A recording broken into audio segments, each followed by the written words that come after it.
Il y a 12 ans, j'ai rêvé de créer la première université internationale d'art pariétal. J'ai découvert cette caverne qui est à Issy-les-Moulineaux. Elle fait 4000 m². C'est une ancienne carrière taillée à la main. C'est une cathédrale.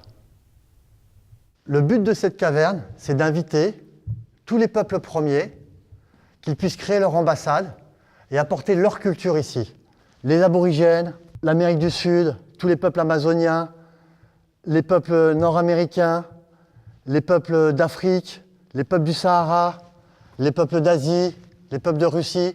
On trouve l'art pariétal partout. L'art pariétal, c'est toutes les peintures et sculptures qu'on faisait dans les cavernes et dans la nature. Ce ne sont pas des galeries d'art à ciel ouvert, mais ce sont des universités. Derrière tout ce savoir, il y a des cérémonies, des cultes, et une manière de retransmettre tout ça. Ce lieu est pour rassembler le savoir des peuples premiers et leur laisser l'action eux-mêmes de venir l'exposer et de nous le transmettre. Au centre d'une des plus grandes capitales au monde, Paris, de pouvoir proposer un art qu'on ne trouve uniquement dans des endroits extrêmement escarpés, au fin fond du monde, c'est une chance fantastique. Ce lieu sera aussi ouvert à tous les publics du monde entier pour venir contempler ces œuvres, mais surtout pour apprendre et être instruit. Il y a des grandes allées centrales. Au bout de chacune de ces allées, il y a des niches qui peuvent être considérées comme des petites chapelles. Chaque niche pourra être utilisée à créer un petit sanctuaire. Chaque mur recevra des cultures différentes, des ethnies différentes et un savoir différent. Il y aura aussi des sculptures, le savoir des Incas, leur alphabet qui a été déchiffré. On pourra représenter une stèle et garder ici le savoir de cet alphabet. La pierre de Rosette pourra être reproduite ici, qui est un savoir qui nous a permis de déchiffrer une langue. Des sculptures de Bouddha, comme on trouve dans la vallée des 1000 Bouddhas en Chine, et beaucoup de calligraphie gravée sur les roches.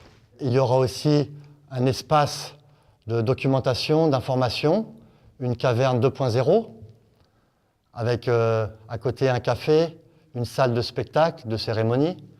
Ce lieu, cette université, sera aussi pour que des jeunes, des professeurs, des universitaires puissent venir étudier et apprendre et échanger avec ces peuples pour qu'on les comprenne mieux et pour qu'on se réapproprie un savoir qu'on avait nous aussi il y a des milliers d'années. Tout ce savoir est actif, vivant. Il y a des centaines de mètres de cavernes, des milliers de mètres de murs.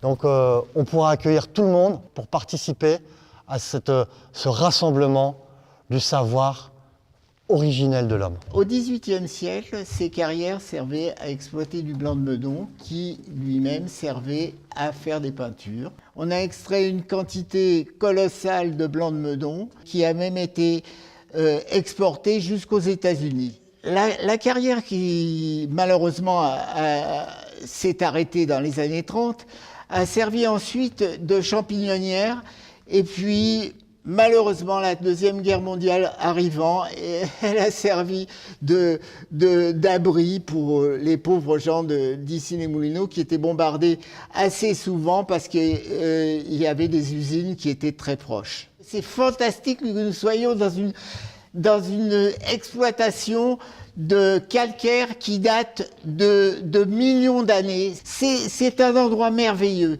La caverne d'Issy amène très vite cette notion, surtout quand on parle avec Arnaud Serval, et cette volonté de créer un lieu qui soit, je dirais, un athanor, de façon alchimique, un lieu où les différentes cultures premières, ce qu'on appelle les arts premiers, d'une façon un peu restrictive, mais toute cette recherche spirituelle qui caractérise tous les peuples encore reliés à l'origine, eh bien que ce travail-là, cette volonté d'Arnaud de créer un lieu de convergence m'a séduit d'emblée. Je crois que l'idée extraordinaire au départ du projet d'université, de l'art rupestre mondial, c'est que ces peuples vont nous faire le cadeau, mais cadeau, je dirais, de rentrer. Ils vont déposer dans cette caverne comment dirais-je, des éléments qu'ils choisiront, qui sera les catalyseurs du sacré, qu'ils vont accepter de nous confier, non pas pour nous dévoiler leurs secrets, mais pour nous initier. C'est une recherche du sacré, c'est une recherche de ce qui est notre lumière, de ce qui, non pas fait de nous des allumés, mais des hommes porteurs d'une flamme, d'une lumière. Et je crois que la caverne d'ici, c'est à la fois un lieu récepteur, accueillant, et un lieu émetteur. L'œuvre d'art, c'est le point de départ par la beauté d'une recherche bien plus profonde, celle de la vérité. Il suffit de regarder le plan, le relevé du plan de la caverne d'ici pour voir à quel point elle contient déjà, par son graphisme, par son canevas, les éléments premiers, alors je dirais de l'expression graphique, qui sont le labyrinthe, la grille. Et la caverne d'ici sera non pas un musée, mais une université de l'expression pariétale, de l'expression rupestre, c'est-à-dire de cette première expression graphique, picturale du message ancestral, qui comprend de façon ésotérique le message de ces peuples. Voilà, selon moi, je dirais le résumé du projet absolument exceptionnel, selon moi, de la caverne d'ici.